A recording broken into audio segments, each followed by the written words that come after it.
A new Canadian Prime Minister, elections on the horizon, and a trade war with their biggest ally.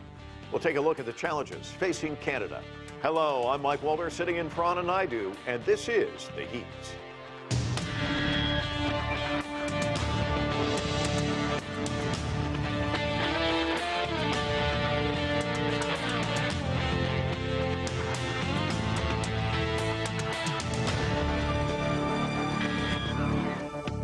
Canada's new Prime Minister, Mark Carney, has spent his first full week in office crisscrossing the Atlantic before heading to the Arctic Circle.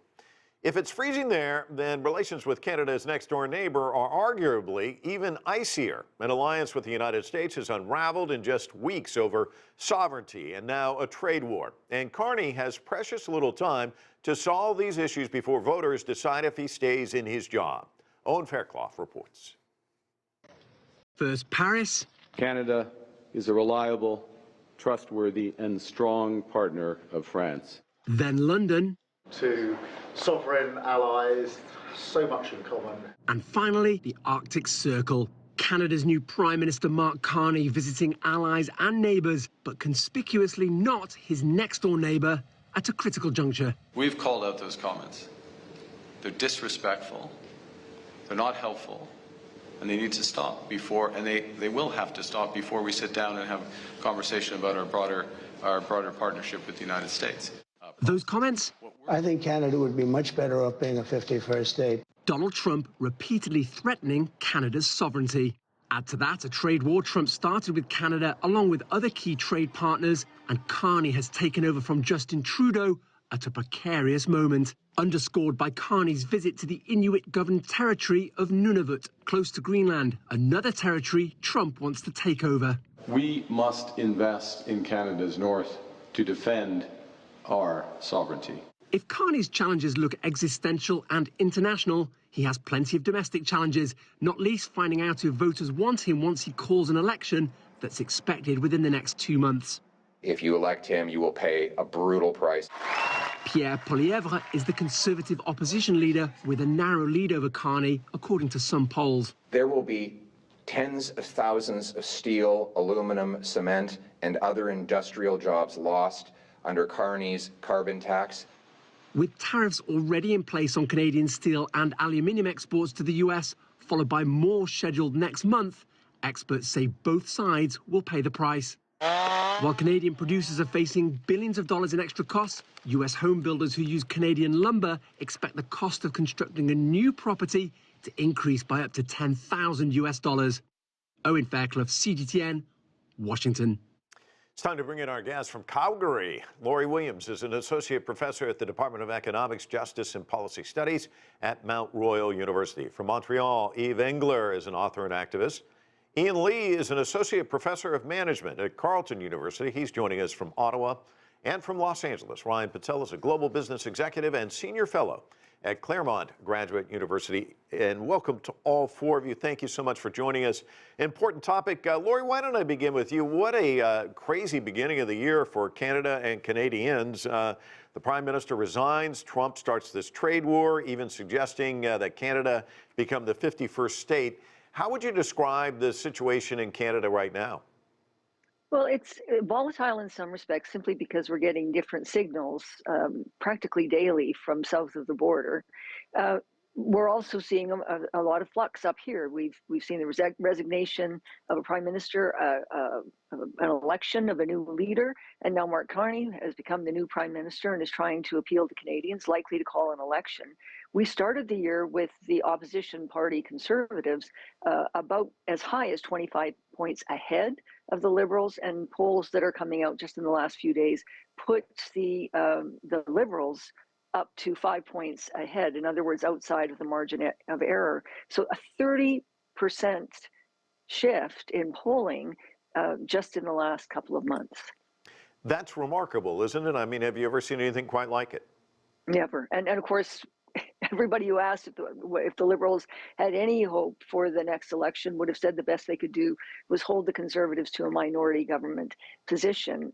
I have never seen the polls shift so rapidly and so dramatically. And Eve, let's talk about this trade war for just a bit. What's the impact likely to be for consumers on both sides of the border? Not just Canadians, but also Americans are obviously going to feel the effects of any kind of trade war. Who has more to lose, would you say? Well, I think obviously Canada, being much more dependent, would have more to lose. Most Canadians, would be much more vulnerable to U.S. tariffs than the other way around. But Canada also, despite what Trump thinks, Canada has the ability to impact, and we're seeing that play out quite rapidly with this recent announcement that we're questioning the purchase of these Lockheed Martin F-35 fighter jets. The Canadian government is procuring tens and tens of billions of dollars in U.S. weaponry, and they shouldn't be doing that in this context. They should never have been doing it. They certainly shouldn't be doing it in this context. So if Trump continues with the annexation threats, the border musings, the economic war, I think that the U.S., which has been having Canada as this vassal state that's been supporting the U.S. empire around the world, they're going to find very quickly that many Canadians don't want to do that so long as the U.S. is turning its guns, figuratively, hopefully, on this country. Well, let me ask you a follow-up on that. Just the Canadian response. I know that you played a bit of hockey back in your day. We're hearing a lot of elbows up. It used to be, if there were arguments between Americans and Canadians, it was likely which one has the better donuts, Tim Horton or Dunkin' Donuts. What would you say the relationship's like now in terms of, it seemed like it was a friendly relationship, but Canadians are pretty up in arms, aren't they? They are. Neither of those donuts are very good, I should say, but they are up in arms, and the polling is remarkable, the shift. I mean, even the front page of the right-wing pro-U.S. National Post a couple of days ago is all about how the public opinion is completely soured. It's about a third. As of a few weeks ago, it's probably gone up. Almost a third of Canadians consider the U.S. an enemy, that the word enemy country.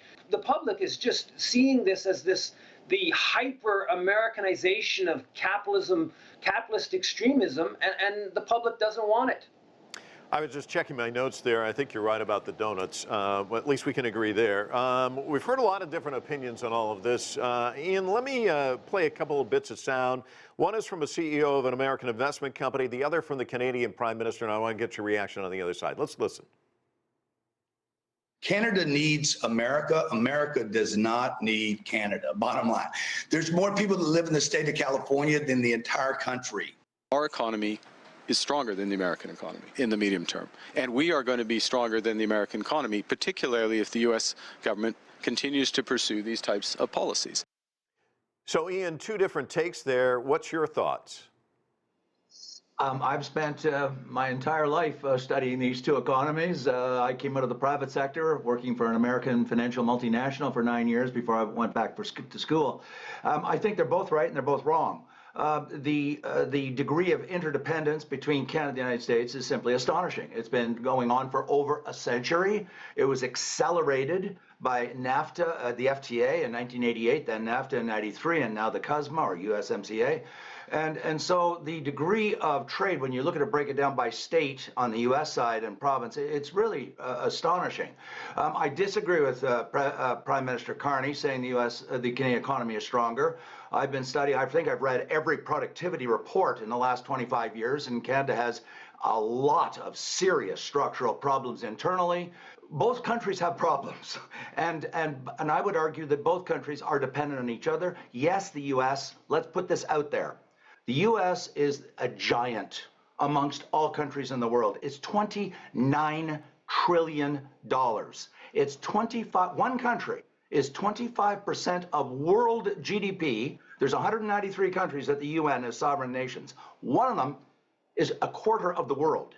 We are 2.5 trillion in Canada. So we are, as the former Prime Minister Pierre Trudeau said, we are the mouse and the U.S. is the 5-ton elephant. When the elephant sneezes, the mouse catches pneumonia. So we are much more vulnerable because the sheer scale, the asymmetrical relationship. That's why, yes, tariffs will hurt both sides, but it will hurt us far more. And in the econometric studies that have been done, it finds that exact finding, including the most recent study from U of T that said the impact on Canada will be 5 times worse than on the United States, purely because of the scale. The U.S. is so much larger than Canada. But Ian, let me ask you a follow-up on that, and I'm not going to dispute anything that you just said because obviously you're the expert, but when you think of a rocket ship, the rocket ship needs fuel, and what I'm thinking of is Detroit, they're producing a lot of cars, but it seems like they lean on Canada for this and that, Mexico for something else. It seems like everything's interconnected, so even if you do have these trade wars, that there is going to be a dramatic impact here in the States as well.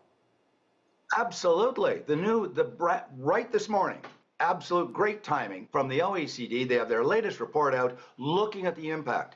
And they said the worst impact is on, guess what? The US and Canada. It's affecting the rest of the world, by the way, but they have the data and their hard empirical data showing the dramatic reduction, slowing down of GDP on both sides of the border. So I'm not trying to suggest that these tariffs are not going to affect the United States. They are affecting the United States, and some states more than other states, depending on the interdependency. What I'm saying is that the U.S., because it is so enormous, and so we have to adjust and adapt to that reality, which is why I'm so opposed to retaliatory tariffs, because it's going to hurt us way more than it's going to hurt the United States. We've got to be much more Kissingerian and much more strategic in our response to President Trump. Okay, so what is the response? Not retaliatory tariffs, because every study that has been ever done that I'm aware of shows that tariffs are destructive, including the Trump tariffs on his side. So what we're doing in Canada right now is we're saying tariffs are terrible for us. They are. So let's double down and make it even worse, because the retaliatory tariffs are imposed by the government of Canada on Canadians. So what we're going to do is make the awful impact of the Trump tariffs much worse by accelerating. We're pouring gasoline on the fire. And so there are other things we can do. We can get rid of the interprovincial trade barriers that Stephen Poloz, the former governor, said will more than offset the U.S. tariffs. We can diversify our trade markets and export liquefied natural gas to Germany, South Korea, and Japan that was here last summer begging us when our prime minister said no business case at the very moment that President Biden was approving LNG exports to these other countries. We've got to diversify and become less dependent on the United States. So there's many things that we can do that don't involve cutting off our nose to spite our face. Ryan, you're in the business world. What is the best response? Is there an off-ramp? Is there a way to kind of strategize and be strategic if you're Canada? I mean, here's the thing, right? When you think of the business world and what I'm hearing from other companies, it's we can't predict what these long-term trade policies are going to be. And so, you know, if you're a Canadian company or a U.S. company, you know, I think really the impact of job creation, the market stability, and more importantly, the communication on either side right now, you know, it's really hard to determine what is actually going on. It's still very early of what those effects look like. And so it's very difficult of many, and then when you think of the U.S. companies specifically or U.S. investments, you know, you think of the interest rates and the consumer spending that is on top of that, not some great reports that are coming out of it, you know, it makes it for a very messy situation. And so the answer to your question, Mike, is for everybody to get together in a room real quickly and solve this and not wait for it to be 6 months later to come together. Talk to us about the economic impact, political impact for Americans as well, because we just heard from Ian talking about energy. Obviously, the United States deriving some of that, aluminum, steel, lumber, other items as well from Canada. What's going to be the impact? I don't disagree that there's going to be a huge, I mean, if it is a traditional, I would say traditional trade war where we're going to be in this for 6 months to a year, it will cause disruption for the U.S. It's no doubt about it. There's going to be an impact in the U.S. economy, not something that President Trump wants to have, because he sold, you know, what they're trying to do is to grow the U.S. economy quicker, and on top of that, to have multiple trade wars. But you know, I think when the business community is looking at it as a bilateral trade deal, and so you expect it to be hopefully done sooner than later, but it doesn't look like, because it becomes emotional when when countries get involved, especially neighboring countries at the end of the day. Laurie, let me ask you about this BBC article where the former Canadian Prime Minister Jean Carleton was quoted as saying Trump changes his mind every 2 or 3 hours.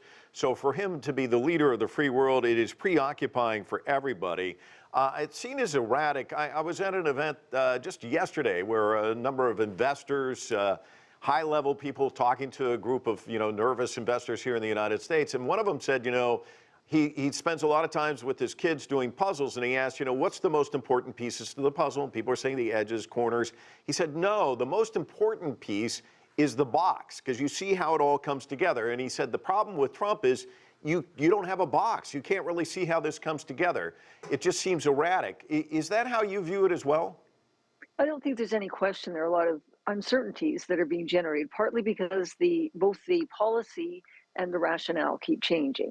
So we heard initially it was about fentanyl and cross-border traffic. We heard then that it was about banks in Canada. Then it was about dairy. Then it was about the balance of trade deficit. The tariffs were on and then they were off. And it's that uncertainty that creates quite a bit in the way of challenges for anyone trying to deal with this. And it also deals with what is top of mind for most voters right now in the United States and here in Canada is affordability, and that's going to be hurt. Inflation is going to be worse, costs are going to be worse as a result of this. And so one of the things I think we're seeing is that many are trying to figure out who can be a steady hand, some source of constancy or predictability in the midst of all of this. And that's, I think, what other countries are trying to do. And it certainly appears to be what Mark Carney's trying to do in his campaign. And if he's successful at that, he may win this next election decisively. Polls today are indicating that his approval or as the potential next prime minister is 10 points higher than the opposition leader, Pierre Poilievre. And it may well be because of his experience as Bank of Canada governor, Bank of England governor, someone who has international connections and alliances and an economic savvy and the ability to sort of be steady and unemotional, pragmatic rather than ideological. And Ian, let me ask a follow-up on that. Is that what's needed right now, a steady hand? This is what he's selling. Do you think that's going to go across well? And is this what's needed during kind of an economically turbulent time? Yes, it is. I agree with everything Laurie just said. I'll even go further. I was very critical in my media interviews in the last 2-3 months. I was very critical of Ottawa and the provinces in all the name calling and it was just terrible. I mean, they weren't trying to develop any kind of a positive relationship. It was just insult after insult. Yes, I know Mr. Trump was doing that, but that's, as Zelensky showed us, that's not the way to respond. And so we have to lower our voices, lower the temperature, and develop alternatives such as our previous panelist. So, we've got to get to negotiating table. And I don't buy the argument he won't get to the negotiating table. He did do CUSMA in 2017. 2 weeks ago in the White House office, he said, I'm willing to move the CUSMA deal forward to now, as did Mr. Lutnick only 2 days ago. So we've got to get to the negotiating table, not yell and scream and insult the other side, because it's far better, Winston Churchill said, far better to jaw than to war. We will lose any trade war because we're only a 12th of the size of the U.S. So we've got to, what Carney is doing in lowering the temperature and being much more moderate, I think is the way to go. There's other things we can do, I've already mentioned.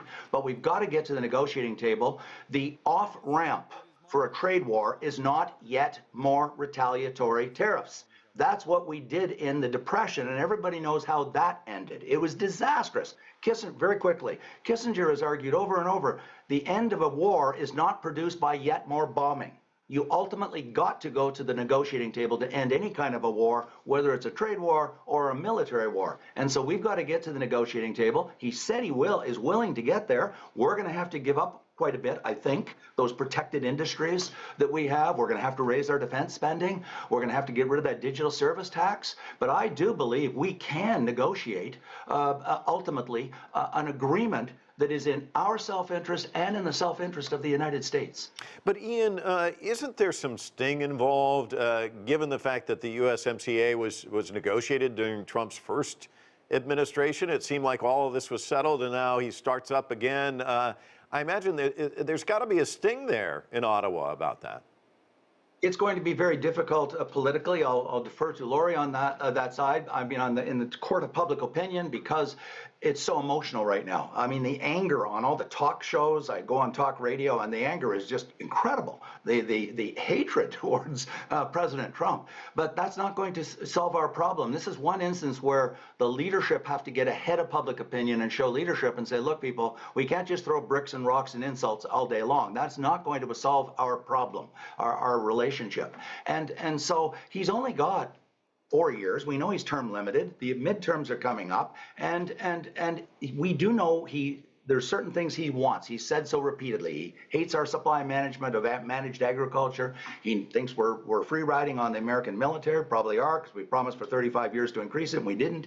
So there's things that we can do that he's said publicly he wants us to reform and change. So that's why I'm more optimistic maybe than many others, cautiously optimistic, that we can negotiate a deal, but we're going to have to give some things up, as I've already said. But I think we can come to a deal. Our strategic interest as Canadians is not to insult Donald Trump. Our strategic interest is to end up with a trade agreement that removes all tariffs and gives us complete and open access to the American market. That is our true strategic national self-interest. And Yves, let me ask you about Mark Carney. I mean, he's never been elected as a member of Parliament, you know, the leader of a country, and some might say that that's actually a benefit, the fact that he does have the banking background.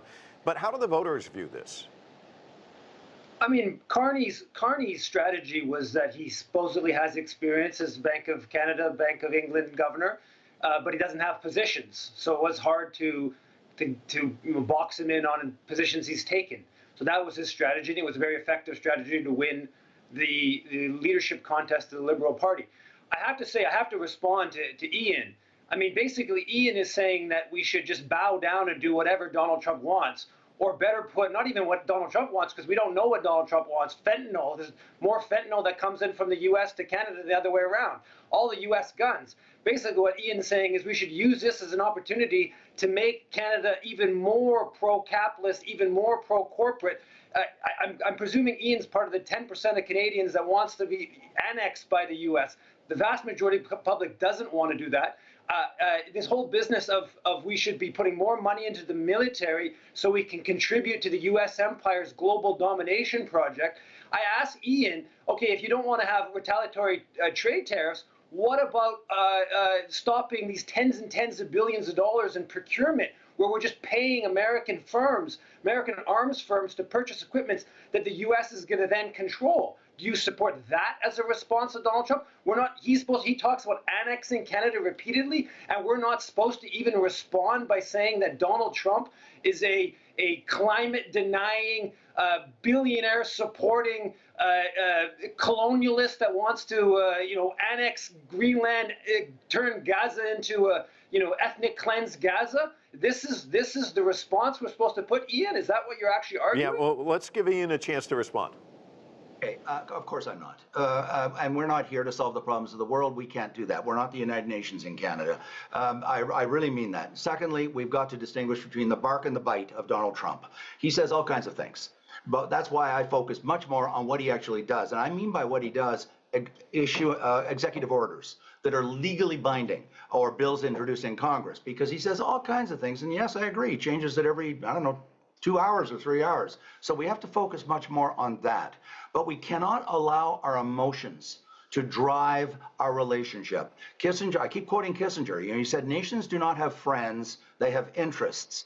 And so our interest is to, as a small country, we like to think we're a large country because we're second largest geographically, but we're smaller than the state of Texas in terms of GDP, smaller than the state of California in GDP. The idea that we can dictate to the Americans to change all those policies that were just enumerated that we don't like is just nonsense. We're not going to change that. That's not what we're trying to do. We're trying to ensure that we don't hurt the 40 million Canadians and that we can maintain a high level of prosperity. And to the question, what should we be doing? We should be reforming our own economy. The Bank of Canada Deputy Governor, Carolyn Rogers, put out a remarkable speech a year ago called Time to Break the Glass about all the problems in our economy, structural economic problems inside Canada. We've got to do that. and diversify our trade by shipping resources, selling resources to Asia and to Europe. And yes, we've got to get back to the negotiating table. One more quick point. Carney himself in the last 48 hours has been backing down. He's saying, look, we can't do tit-for-tat retaliations dollar for dollar. And secondly, he said, we are always going to be trading with the United States because we're sharing a border that's 8,000, 9,000 kilometers long. So the idea that we can just walk away from the United States and not deal with them, I just think it's an ideologically extreme position that is not sustainable or credible or realistic. Ryan, let me ask you a question about this. Mark Carney described the current situation as dark days brought on by a country we can no longer trust. And we heard Yves saying that, you know, a lot of people in the public there in Canada see the United States as an enemy. And Canada's not alone. We're seeing a lot of countries around the world, including longtime allies and European countries, you know, concerned about U.S. behavior, and they're pivoting. They're looking for other partners, and you're hearing this, like maybe we should move to like Asia with, and you're going to see new alliances formed. Doesn't the United States tend to actually take it in the chin in some respects because of this behavior? Yeah, that sentiment we saw in the first 4 years of President Trump of supply chains moving away different places, and that's why, you know, you see the U.S. policies trying to bring back manufacturing in the U.S. so they can be less interdependent. And I think you're right. I think if you're other countries and you see the instability, you don't have much of a choice. You have to figure out other ways to get those goods, specifically not from, you know, try to diversify, as was mentioned earlier. I think between these countries and the ones that you're mentioning, you know, creating, you know, what we've seen in the first 4 years, what President Trump did was he's going to try to create, you know, the best for businesses is hopefully both countries create a win-win situation, and then we can move on. But like you said, it becomes a lot more emotional. This time feels a little more different with certain countries, especially with Mexico and Canada specifically being on the border. Like, if you create a win-win down the road in 12 months, what does that do with the sentiment with the public in Canada, right? Does it go back to everything's okay again, you know, or not? Does a deal get done in the next month, and do we forget this? That to me is interesting to see how the economies are intertwined. They do need each other. It's similar to the U.S. and China. They need each other too, and so does Canada and the U.S. And so, Lori, let me give the last question to you, just off of what Ryan said. Is this something that can be settled relatively quickly? People, you know, have some hard feelings, they get over it. And what do you think, how is all of this going to fuel into the upcoming election? I think, first of all, we need to understand that the animosity that's being expressed is, for the most part, not Canadians to Americans as people. It's focused on the attacks that are coming against Canada from Donald Trump primarily, but of course his administration. I don't think we can go back. I think we do have an agreement that Donald Trump himself negotiated and he's not honoring. To go back to the negotiating table and hope that this deal holds, I think has issues with it. Of course, we do have to trade. We do have to try to find common ground. But I think the trust relationship between the two countries has been materially damaged. So I think we're looking at a much longer term shift in the nature of the relationship. In some ways, this will benefit Canada, but it certainly will have costs associated with it in the short run. And then the question becomes, what's going to happen over the course of this election campaign that will enable the two contenders for prime ministership, Mark Carney and Pierre Poilievre, which of them is going to be able to speak to the concerns, the panic, frankly, that's in the hearts and minds of Canadians. And I know no one likes to make predictions, but what's the likely outcome there in your estimation? Well, the momentum is on the side of the Liberals at the moment, but if it can shift 30 points in less than 2 months, then it can shift the other direction during an election campaign. We do have stronger political skills on the part of Pierre Poilievre. He's a career politician. On the other hand, it may be that isn't what people are looking for. They're looking for a steady hand, somebody who understands and calmly tries to respond to a credible vision for the future. I mean, up until recently, this was almost a referendum on the past. It's shifted. It's now a vote on what kind of future you see for Canada and who you think has the best vision and the best capacity to achieve that vision. And we're going to have to leave it there. Thank you all. Great discussion. Really appreciate it. And we're going to leave it there. I'm Mike Walter in Washington, D.C. Thanks so much for watching.